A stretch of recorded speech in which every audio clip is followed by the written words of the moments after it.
bawat habang ako'y naguguluhan tulad ng hangin, ako'y nawawala.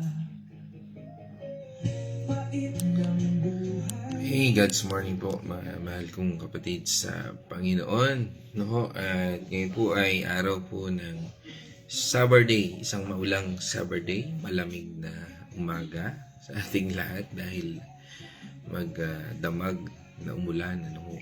At ngayon po ang araw na ito ay araw ng August 8, no? Ngayong Sabado. No?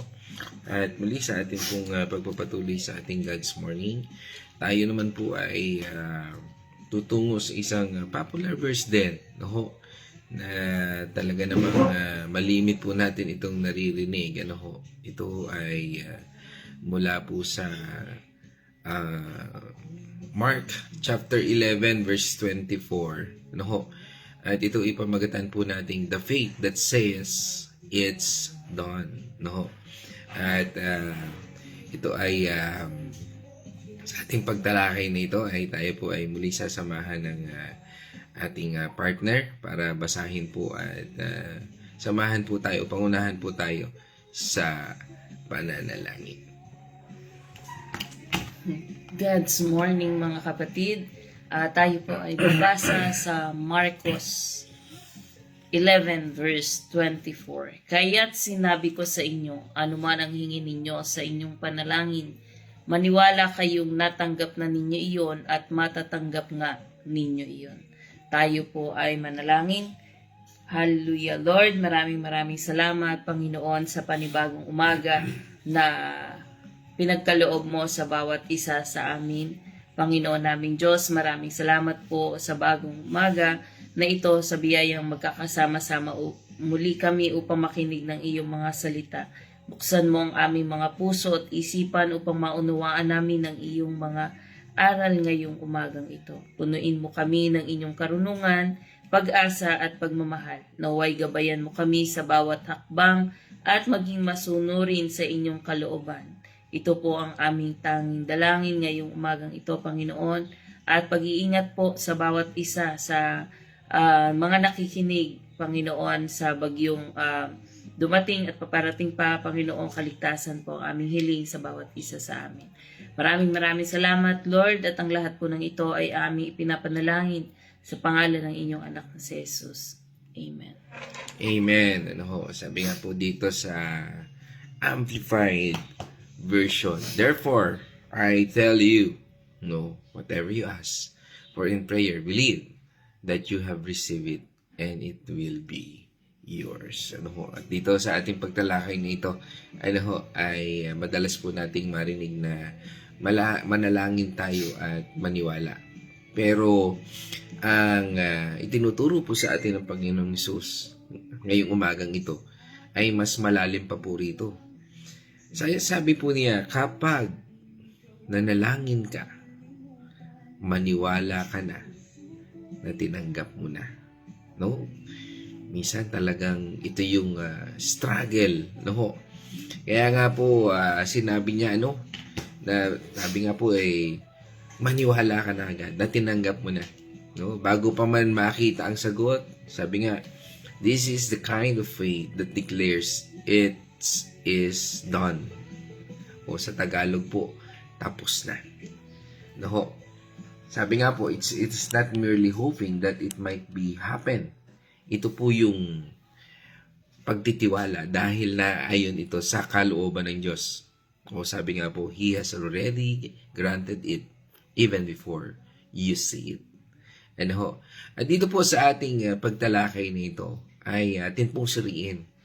Sabi nga po dito ay natanggap na. But we need to understand dapat pong isabuhay natin sa ating pananalangin. Yung po nito ay kung ano ang kanyang ipinapahayag sa kanyang salita. Kaya nga po napakahalaga na ang salita ng Panginoon Diyos o ang Biblia ay dapat na napag-aaralan natin. Kasi doon natin makikita ang kalooban ng Diyos.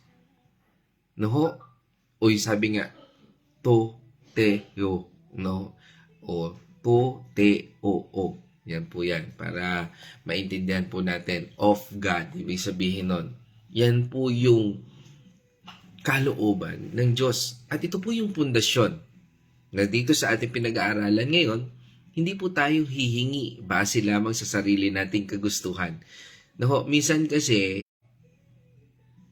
sabi nga po, ito ho ay base kung paano ni-reveal at kung paano ipinakikita ang purpose ng Diyos sa atin.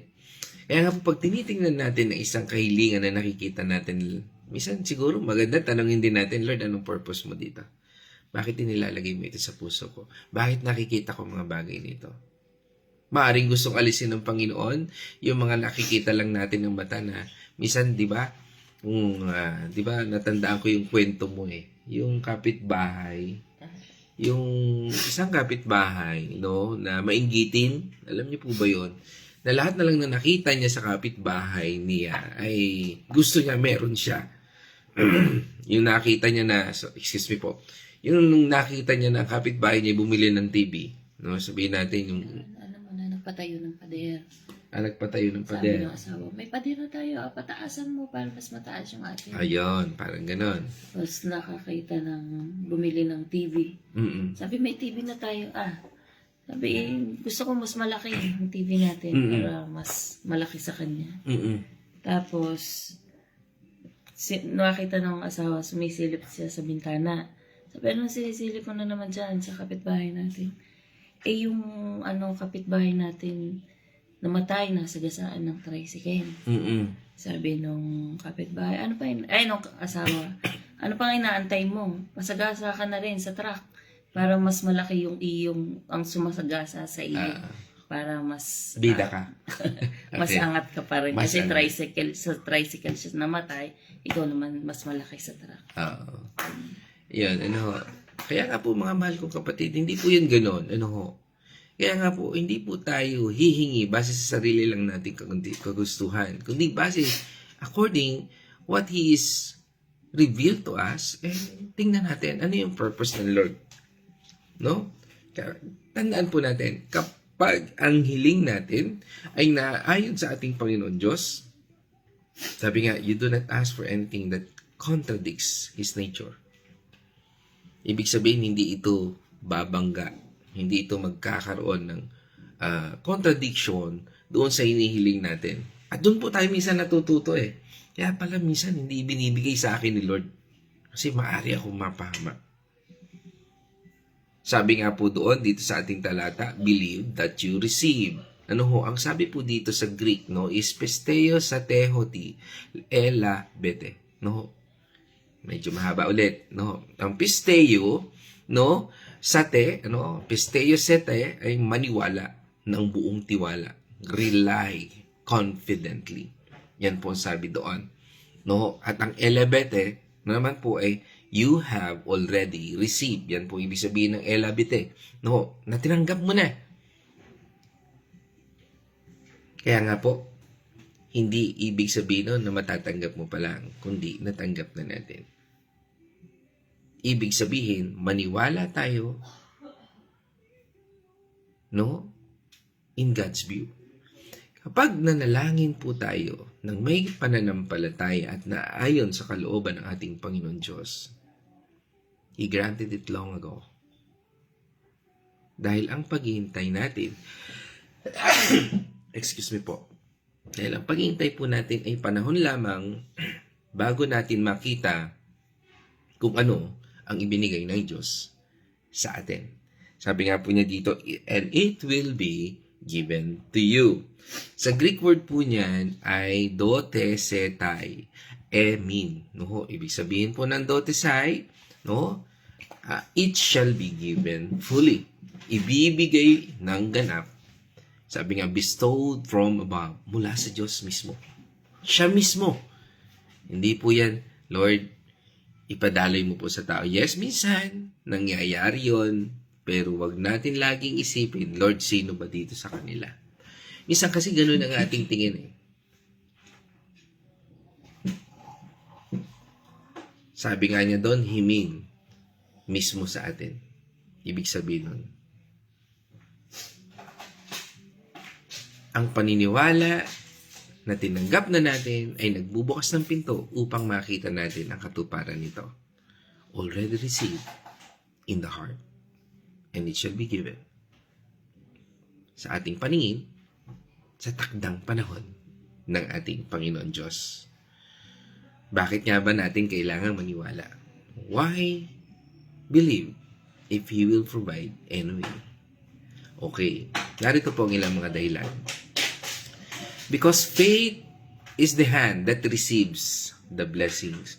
Ulitin ko po. Because faith is the hand that receives the blessing. Yung pananampalataya mo, yan yung kamay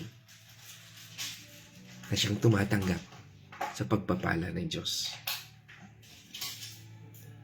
Minsan, yan po yung sinasabing minsan na nasa harapan na natin ang regalo. Pero kung hindi natin ito tatanggapin o kukunin, mananatili lamang ito sa ating harapan. Sino po ang nakakakilala kay Juan Tamad? Sa kwento sa libro. Yan, kwento sa TV noon. Si Ninyo Mulak pa nga yata yun eh. Tama na. Si Ninyo Mulak yun. Nung bata pa si Ninyo Mulak. No? Ano po yun eh. Napanood ko sa YouTube. Napanood ko dati yun sa TV. Parang black and white pa nga po yun. Halimbawa po niya si Juan Tamad na nasa ilalim ng puno. No? Napanood ko dati yun noon eh. Nasa puno siya ng bayabas. Hinog na yung mga bunga. Pero dahil sa tamad siya, ang ginawa niya, humiga siya doon sa ilalim. Ang gusto niya kusang malaglag sa kanyang bibig. Ganun po, parang ganun din po yung pananampalataya na sinasabi dito at pinag-aaralan natin. Tandaan po natin, your faith that He has already given it. Ito po yung kamay na umaabot upang tanggapin kung ano ang inihanda ng Diyos para sa atin. Minsan, kailangan lang nating abutin. Ano pang dahilan? Because God looks at the heart, not merely our words. Yan po yung dahilan. Dahil ang gusto ng Panginoon Diyos ay mangusap siya sa iyo. At ikaw, isuko mo sa Kanya. Hindi lang yung sinasabi mo sa Kanya. Mga mahal ko kapatid sa Panginoon, real talk, marami po ang nananalangin ng may labi lamang habang ang puso ay nagdududa. Scripture says, sabi po doon sa James chapter 1, verse 6 to 7, o Santiago chapter 1, verse 6 to 7, Subalit ang humihingi ay dapat magtiwala sa Diyos at huwag mag-alinlangan sapagkat ang nag-aalinlangan ay parang alon sa dagat na itinataboy ng hangin kahit saan. 7. Huwag umasang tatanggap ng anuman mula sa Panginoon. Ang taong Sige, diretso mo na. ang taong pabago-bago ang isip at di alam kung ano talaga ang nais niya. Yan, nakapakagandang lesson po nun. Kasi nga, ang Diyos, ang tinitingnan niya ang puso natin. Kung pabago-bago ang isip mo, lulubog, lilitaw, ang buwan at araw, Sabi nga niya doon, wag mong isipin na makatatanggap ka. Sabi nga po doon, as in faith, without no doubting. Huwag po tayo magduda. Dahil ang puso nagdududa ay hindi matatanggap ng anumang mula sa ating Panginoon Diyos. Halimbawa, parang humingi ka ng tulong pero hindi ka naman naniniwalang tutulungan ka. Di ba?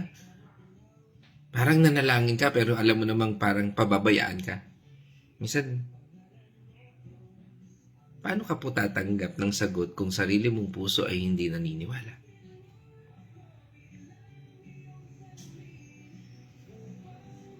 Another, because He is faithful to His word. Tandaan po natin, ang Diyos natin, nakatali siya sa kanyang mismong salita. He is faithful to His own word. Kapag nangako ang Diyos, it is as good as done. Kasi pinanghawakan mo yung salita niya eh. Again, kapag pinanghawakan mo yung salita niya, pinag-aralan mo yung Biblia, naalaman mo yung salita niya, it is as good as done. Kaya nga sa tuwing nalalaman natin yung kanyang salita, nagtitiwala tayo sa Panginoon. Kaya tuwing ikaw ay nag-aaral ng salita ng Panginoon Diyos, nagiging matibay ka. Hindi ka nagiging pabago-bago. Kaya makikita mo sa isang tao nagkakaroon siya ng mood swing. Tama? Yung mga taong yan, lumiliit yung mundo niyan. Bakit? Sila yung mga tao na pag nakita yung isang tao dahil nagkaroon siya ng mood swing na hindi mo maintindihan kung ano kanyang mga pinagdadaanan, nagiging lumiliit ang mundo. Minsan nagkakaroon pa nga ng stiff neck yan Kasi lumilingon yan sa isang bagay kahit wala naman lilingonin. Lalo na pag nakita niya, nakita ka niya, naku, nandiyan si pastor. Gaganon yan. Naku, nakakaawa po yan kasi baka magkaroon ng stiff neck. Liliit ang mundo ng mga taong yan. Kaya nga tayo, dapat di tayo pabago-bago ng isip. Dahil ang ating pinaglilingkuran ay ang Diyos. Kaya nga po, it is good as done.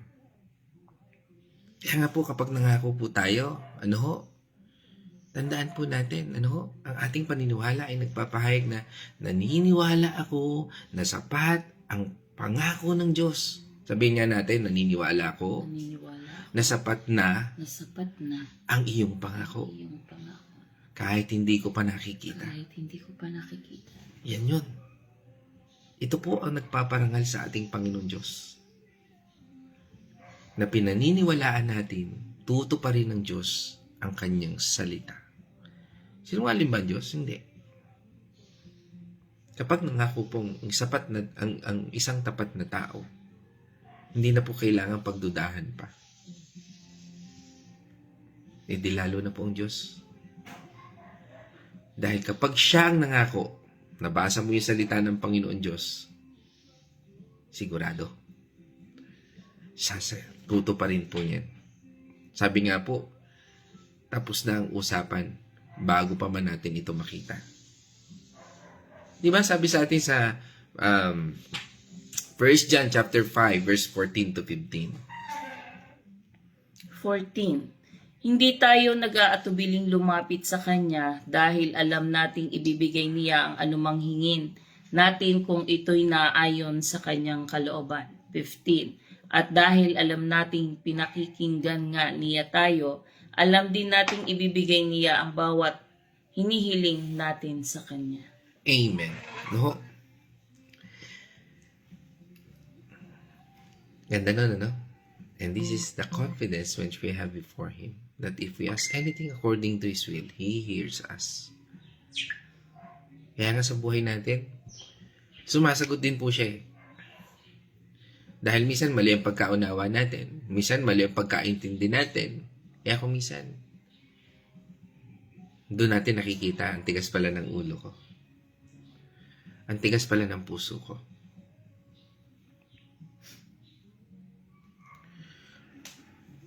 Minsan nagiging tanong natin yung isang bagay, paano kung hindi ito mangyayari o hindi natin nakikita agad?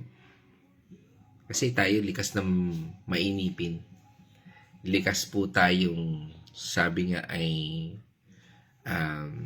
likas sa atin na gusto natin instant. Kaya marami po sa atin na nagiging katanungan yung nananalangin naman ako at naniniwala, bakit wala pa rin? Okay. Linawin po natin. It does not mean God did not hear you or it is unfaithful. It is simply not be His appointed time or not yet in the way He intends. Ibig sabihin po, hindi laging agad sumasagot ang Diyos. Bakit? Kasi upang hubugin ang ating mga puso at palalimin ang ating pananampalataya. Ngunit, take note po nito, He never withdraws His promise. Kung pinanghawakan mo yung kanyang salita, hindi po niya yan babawiin. Bakit? Okay, gawa natin ng isang halimbawa. Parang binhi po yan. Ano po yung binhi? Buto. Itinatanim natin, tama? Tama naman yung proseso. Lahat ng methodology ginawa natin kung paano itanim, anong posisyon, paano ito dinidilig, paano ito inaalagaan. Pero hindi naman talaga ito uusbong agad, di ba? Sa loob lamang ng 5 minuto, tama? Tama. Kasi pag tinanim mo ngayon, bilang ka 10, tutubo na. Ba't di pa natubo? Minsan ganun tayo eh. Tandaan po natin, kailangan ng tamang panahon at sabi nga ay paglago bago makita ang bunga. Ganon din po ang sagot ng Diyos. May takdang panahon ito. Para sa ating pananampalataya, paano natin maiintindihan ang salita ng Panginoon Diyos, ang kanyang pagkilos, kung hindi ka naman umaattend ng Bible study? Hindi ka nag-aaral, hindi ka nagpapadisciple. Wala pong mangyayari. It does not mean your faith is insufficient. True faith remains even when the answer delays. Hindi nawawala ang pananampalataya kapag hindi pa nakikita. Ito po ay nagsasabi na hindi pa nakikita pero alam nating ibibigay ito ng Diyos. Kaya kailangan po nating maghintay tayo. Saan? Sa kanyang panahon. Alam niyo, sa buhay ng isang tao, minsan ang inuhubog niya ay yung ugali natin at puso natin.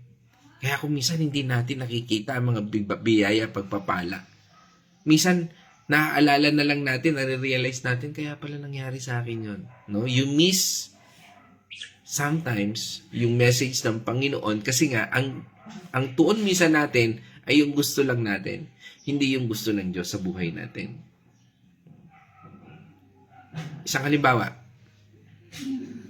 yung tunay na kaibigan. Di ba, ang isang tunay na kaibigan, kahit hindi kayo nagkikita, o kahit hindi kayo lagi nagsasama, kaibigan mo pa rin yan.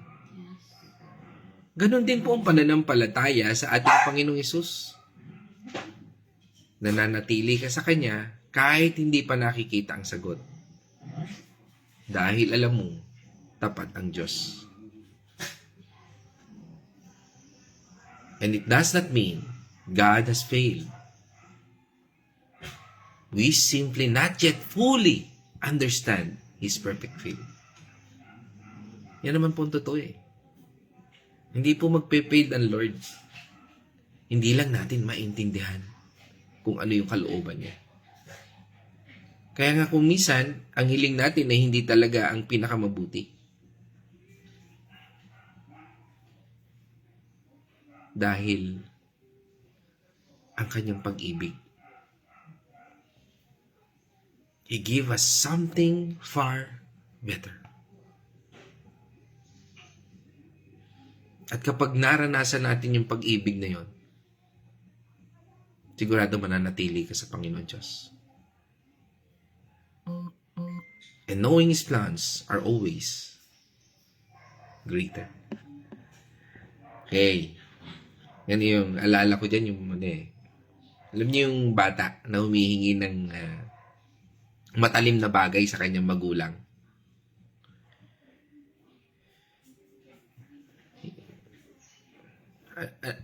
Pagka ba yung isang bata, alam mo sabihin natin 2 years old o 1 year old na bata, kinukuha yung kutsilyo, napakatalim na kutsilyo. Yung ina para kayang putulin yung kanyang kamay.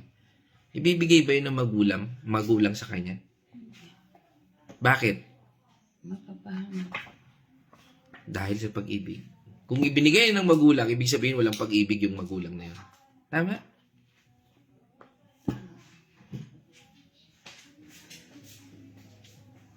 Maaring pwede niya ibigay yung bagay na yun, pero hindi sa edad niyang yun. Tama? Haantayin natin na magkaroon siya ng tamang panahon at tamang pagkaunawa upang kaya niya ng hawakan ang bagay na yon. Ganun din po ang Diyos sa buhay natin. Kaya nga, isang paalala po sa atin ng Panginoon doon sa Psalm 27 verse 14. Ang sabi po doon ng Panginoon, wait for the Lord. Be strong and let your heart take courage. Yes, wait for the Lord. Psalm 27 verse 14. Yun po sabi niya doon. Dahil, sabi nga po, dito sa ating pinag-aaralan nito, na sinabi po niya na it is done, ito po ang tunay na mensahe ng ating talata. Na kapag nananalangin tayo ng naaayon sa kalooban ng Panginoon Diyos, wag na po nating itanong kung ibibigay ba niya. Maniwala tayo na He has already given it. Wag po nating sabihin, di ba, misa pag nananalangin tayo, sana po ibigay na po ninyo. Wag po. Ano po magandang panalangin? Thank you, Lord. Natanggap ko na ayon sa iyong salita. Ayon sa salita ng Panginoon Diyos. Kaya habang nag-iintay tayo, wag mag-alala. Wag mawala ng pag-asa. Dahil alam nating nasa Kanya na ang sagot sa tamang panahon. You shall see it too. Kaya nga po, minsan, may mga wrong understanding tayo, mga misconception patungkol dito. Minsan, di ba, pag iniisip natin, if I believe immediately, I am forcing God's hand. Parang inuutusan ba natin yung Diyos? Hindi po. Dahil ang paniniwala ay pagpaparangal sa Kanya. It trusts that He is faithful to keep His promise. Bakit? Kasi ang pinaalala mo, Lord, sinabi mo sa iyong salita, anumang bagay na hilingin ko, sa iyong kalooban, your will, ay ipagkakaloob mo. Lord, kung kalooban mo ito, salamat po. At kung hindi, ano pong tinuturo mo sa akin? Di ba parehas sa kalooban ng Diyos yan? Minsan dumarating sa buhay natin ang mga bagay na dinidesire natin, hindi para makuha natin yung bagay, kundi matuto tayo doon sa bagay na ating dinidesire. Minsan, iniisip din po natin na kapag hindi natin ito kagad nakikita, hindi ito para sa atin, di ba? O sometimes, we say na, if I do not see it, yet it was never meant for me. No, hindi yan para sa akin. Maaaring hindi pa panahon. O may mas mabuti siyang plano, o may mas maganda siyang plano sa buhay natin. Tandaan po natin, His love and faithfulness never change. Hindi po pabago-bago ng isip ang Diyos. Kaya nga po, alisin natin sa isipan natin yung to see is to believe. Tama ba yun? Yung, I must see it before I can believe it. Tingnan muna natin bago ko yan paniwalaan. Kapag nangyari na yan, saka na lang ako maniniwala. Di ba? May mga ganun tayong ugali. Tandaan po natin, ang pananampalataya ay pagtitiwala bago pa makita. Tandaan po natin, yan po ang faith. Hindi pa man natin nakikita, meron tayong pananampalataya. Kung makikita na natin bago tayo maniwala, hindi na po faith kasi yun. It's no longer faith. Sige, tingnan natin po yun. Basahin natin yung dalawang scripture dyan. Unahin natin yung James chapter 1 verse 6, tapos ang sunod is Hebrews 11 verse 1. Sige po, yun po muna. James chapter 1 verse 6. James, Santiago 1 verse 6 in Hebrew. Hebrews 11 verse 1. Mali. Teka. Sabi nga po sa Santiago 1 verse 6, subalit ang humihingi ay dapat magtiwala. Subalit ang humihingi ay dapat magtiwala sa Diyos at huwag mag-alinlangan, sapagkat ang nag-aalinlangan ay parang alon sa dagat na itinataboy ng hangin kahit saan. At Hebreo 11 verse 1. Verse 6.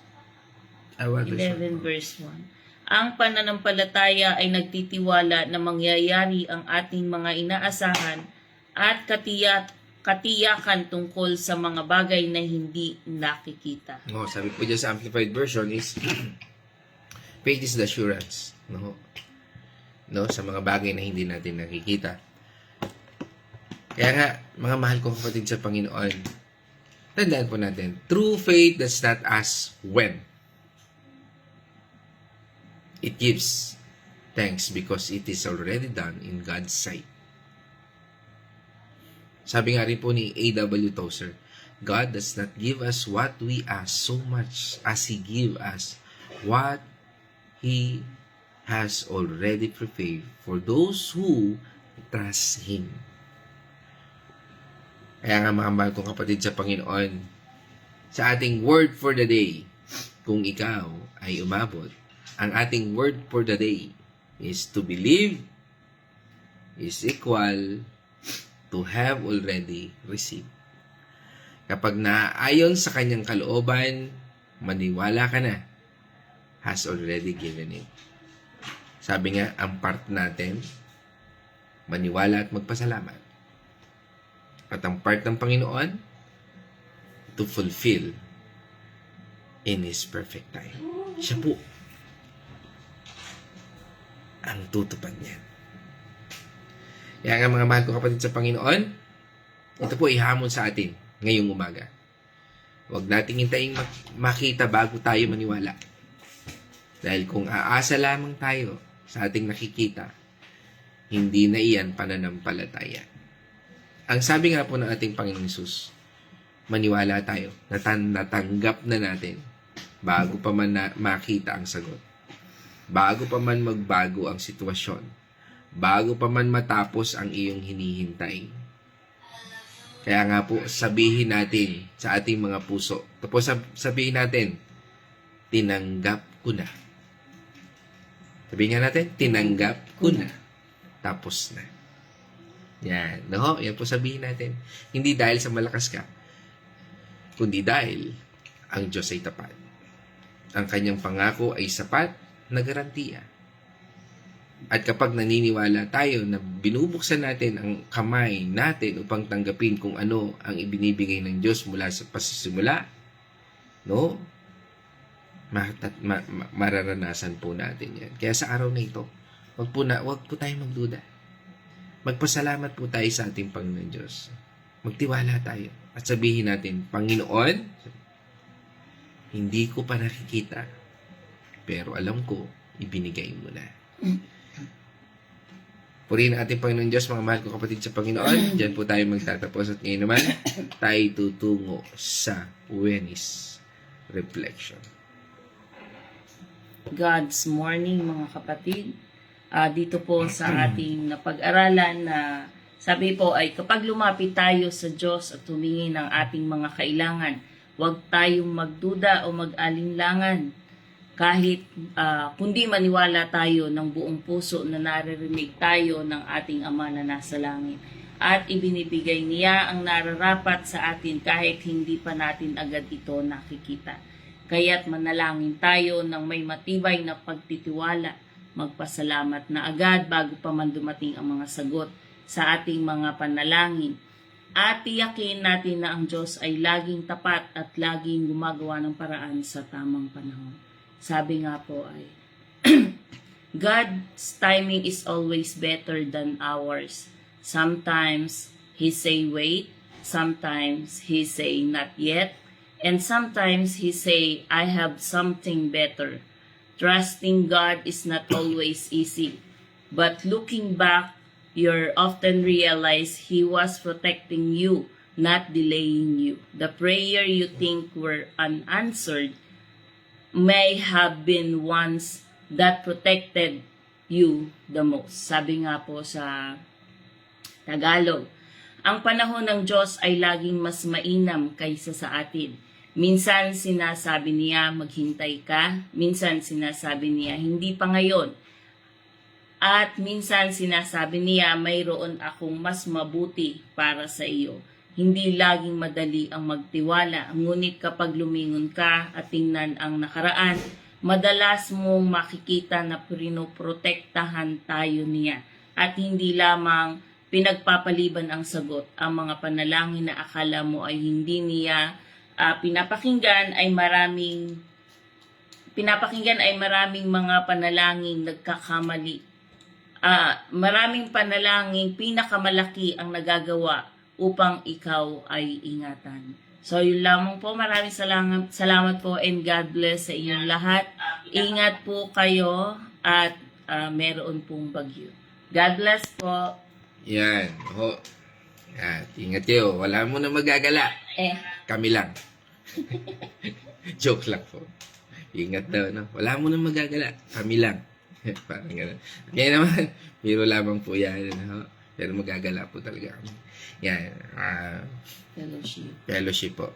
Fellowship po kami mamaya ating mga kapatid sa Panginoon. Ngayon naman tayo po itutungo sa ating mga kapatid online. Ano ho? At ngayon po sa ating pong pagbati sa ating mga katuwang. No? Ayan, pinangunahan po tayo ni Honey Tipog, no? Mula sa Pampanga. Yan, pagbati natin kay Ate Cindy. Yan, isang mapagpalang umaga sa iyo dyan, sa Pampanga. Yan, ingat dyan, no? At laging may magandang kalusugan, no? At pagbati rin po natin, no? Ito nakita ko po kahapon yan. Magkakasama po kami kay kahapon ni Nanay Tessie Dalangin. Yan. Kasama po natin yan. Sila Kuya Hector. Yan. Isang mapagpalang umaga po. No? Diyan sa inyo sa Dolores, Quezon. Nanay Tessie. No? Nanay Teresita Dalangin. At syempre pagbati rin po natin dyan. Kila Tatay Victor. No? Yan. Dalangin. No? At kasama rin po natin ngayon syempre ang aking nanay. Yan, Corazon Mercado, dyan sa Santa Rosa, Laguna. At pagbati natin syempre dyan sa aking anak din na si Casey. At syempre pagbati ko rin sa anak ko kay Kyle na nasa Batangas. No? At dyan sa Santa Rosa, pagbati rin natin dyan sa aking kapatid na si Caroline. Ganon din sa aking mga pamangkin kay Princess, kay Shai, kay Jello, kay CJ at kay Sian. Ano? At isang mapagpalang umaga po sa ating lahat. At sinundan po yan ng ating kapatid from Candelaria, Quezon. No? Pagbati sa iyong buong pamilya. Kasama natin din si Bernard Castillo Mandigma. Isang mapagpalang umaga po sa ating lahat. At kasama rin po natin ngayon, ano ho, from Osamis City, ano ho, kasama po natin si Doktora Julia C. Isang mapagpalang umaga po sa inyo, Doktora. Yan, at pagbati po natin sa buong pamilya. Yan, kay Sir Dodong, kay Johan, kay Kerwin, at kay Jansen na narito sa Laguna, sa Pila, Laguna. Isang mapagpalang umaga po. No? At yan, at pagbati rin po natin ngayon sa Pios family from Bacolod City. Kasama po natin ngayon si Kuya George, no? Isang mapagpalang umaga po at nasundan po niyan siyempre ang ating kapatid, no? From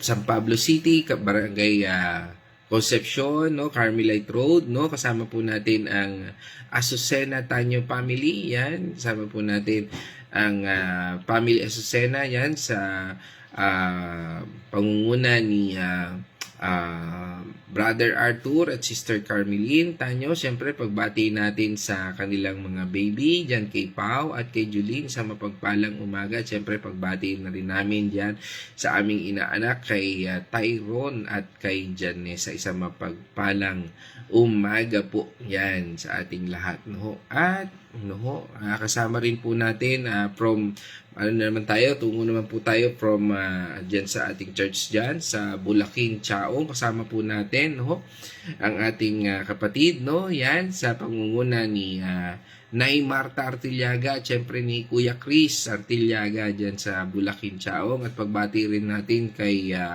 Nay Gori, no, isang mapagpalang umaga dyan, at kay Nailina. Pagbati na rin natin dyan kay Yasel at kay Inigo, isang mapagpalang umaga po. Yan. At isang kagalakan, no, na makita natin ulit si Nanay Josephine Maranan. Ano ho, isang mapagpalang umaga po, Nanay Josephine. Kumusta na po kayo? No, nasa ospital pa rin po ba? Yan. At pagbati po namin, no, at patuloy na panalangin sa inyong kalakasan, ano ho, at sa lahat ng inyong pangangailangan, ano ho. Isang mapagpalang umaga po sa inyo, no. At kasama rin natin from United Kingdom, no? Ating kapatid yan, kasama po namin sa Bible study yan kahapon. Siya po yung aming host. Salamat po sa yung pag-host sa aming sa Bible study namin kagabi, no? Yan, kasama po natin si Sister Lynette Del Mundo. Isang mapagpalang umaga po, no? Sa inyong mag-asawa at ganun din sa inyong buong church dyan, sa United Kingdom. Pagbati mula po sa Purpose Field Life, sa aming pamilya. Yan, isang kagalakan po, Sister Lynette Del Mundo, yung kapatid po natin sa Panginoon. Yan, at kasama rin po natin, yan, siyempre nabati ko na yung ating inaanak, so kasama pa rin pa natin, ang ating kapatid from Barangay Santo Angel. Kasama po natin si Sister Manilyn Mendoza, isang mapagpalang umaga sa iyo. At kasama rin po natin si Marilu Angelo. Yan, isang mapagpalang umaga po sa inyo, Ma'am Marilu Angelo. Yan, isang mapagpalang umaga po, no? At isang kagalakan po, welcome po dito sa God's Morning. Yan, at sino pa? Kasama rin po natin, sino pa? Yan, si Nay Remy Alinea, isang mapagpalang umaga po, Nay Remy, from Dolores, Quezon ulit. Yan, isang mapagpalang umaga po sa inyo. Yan, at kasama rin po natin ang church from Teloric, dyan sa Maypila, Laguna. Kasama po natin si Sister Alma Valenzuela Tatel. Yan, buong-buo na ngayon. Yan, hindi na tayo maliligaw. yan. Kasama po natin yan. At pagbati rin natin dyan sa buong Teloric Church, Yan, sa pangunguna ni Pastor Eds Rona. Isang mapagpalang umaga po. Yan. At kasama rin po natin ngayon ang Rodriguez family from San Pablo City. Isang mapagpalang umaga sa iyo, kapatid, Yan. Sabi nga ni Nay Marta rito, tinanggap ko na, tapos na. Amen. Yan. Okay, so that's all yan. Kasama rin po natin ang Patual family from Villa Escudero. At sabi nga po ay kami po ay nakipagdiwang doon sa birthday ni Lia, Yan, isang happy birthday na ang dami pong dumalo, at ang dami pong nakisaya. At purihin po ang Panginoon Diyos, sa buhay ng mga taong nandun, At yan, salamat na Winnie Patual, Kuya Hector, Ate Lisel Dalangin sa inyong pag-imbita po sa amin, At purihin po ang ating Panginoon Diyos. At kami po ay napagpala. At yan. At ngayon din kasama rin po natin ang Nonoso family. Yan, kasama namin ang aming punong abala. Si Ate Nela Nonoso, talaga namang purihin ng Diyos sa buhay ng taong ito. Na talagang hindi nakasama sa picture, pero siya ho ay talagang, siya naman yung talagang abalang-abala sa amin, nagbibigay ng mga pagkain. Talagang nakaka-bless tong kapatid na ito. Purihin ang Diyos sa buhay mo, Ate Nela. At sa lahat naman, pero hindi po siya nakasama sa picture namin. Yun lang po. Anyway, so, pasensya na po kayo. At ngayon ay tayo po ay magtatapos na. Tayo po ay napagpala ng Panginoon. At sa ating pong pagtatapos, tayo po ay manalangin. Maraming Diyos na makapangyarihan, muli napakasarap po sa presensya ng iyong aral dahil tinuturuan niyo po kami at pinalalakas ayon po sa iyong salita. Nawa, Panginoon, ang aral na ito ay hindi lang nakapakinggan, kundi maisabuhay ng bawat isa. Ang dalangin po namin, Panginoon, ay patuloy niyo pong pangibabawin ang iyong pagmamahal, ang iyong grasya, ang iyong awa, at patuloy niyo kaming baguhin ayon sa iyong kalooban. At sa lahat ng desire ng aming mga hiling, turuan niyo kami, Panginoon, na maniwala na mayroong pagtitiwala sa iyo. Kaya, Panginoon, sa lahat ng ito, kami po ay nagpapasalamat, O Lord, sa aming mga kapatid na ngayon ay may karamdaman, may mga pangailangan, may mga pinagdadaanan. Lord, ang dalangin po namin ay pasasalamat dahil naniniwala po kami na ikaw ay kikilos sa buhay ng bawat isa. Especially ngayon, Lord, ng aming kapatid na si Nanay Josephine Maranan na dumadanas ng karamdaman, Lord. At naniniwala po kami na ayon sa iyong kalooban, Panginoon, ikaw ay tutugon. Kaya salamat po, Panginoon. At sa mga kapatid din namin, Panginoon, na makikinig pa lang at sa mga oras na ito, na mayroong mga pinagdadaanan, na mayroong karamdaman, Lord, ang tiwala po namin ay sa iyo. Dahil sa aming paglapit, hindi po ito may pagmamalaki namin, kundi, Panginoon, sa aming paglapit, ito'y magbibigay sa amin ng lakas at magbibigay, Panginoon, sa amin ng pagtitiwalang ikaw lamang din ang pinagmulan. Kaya sa lahat ng ito, sa iyo po ang papuri, pasasalamat at pagsamba sa pangalan ng Ama, ng Anak, at ng Banal na Espiritu. And this are praying in the name of our Lord Jesus Christ, our Yeshua, ay Masiya. Amen and amen. Mga kapatid, let us shout the shout of victory. Christ has died. Christ has risen. Christ will come again. And together, we are for Christ. Again, God's morning, everyone.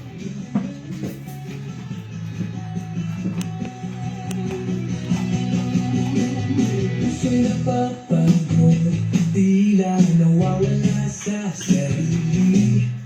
Maraming tumatakbo sa isipan, di mapagkaliling makatulog. Sa problema ko ay naghahanap ng sagot.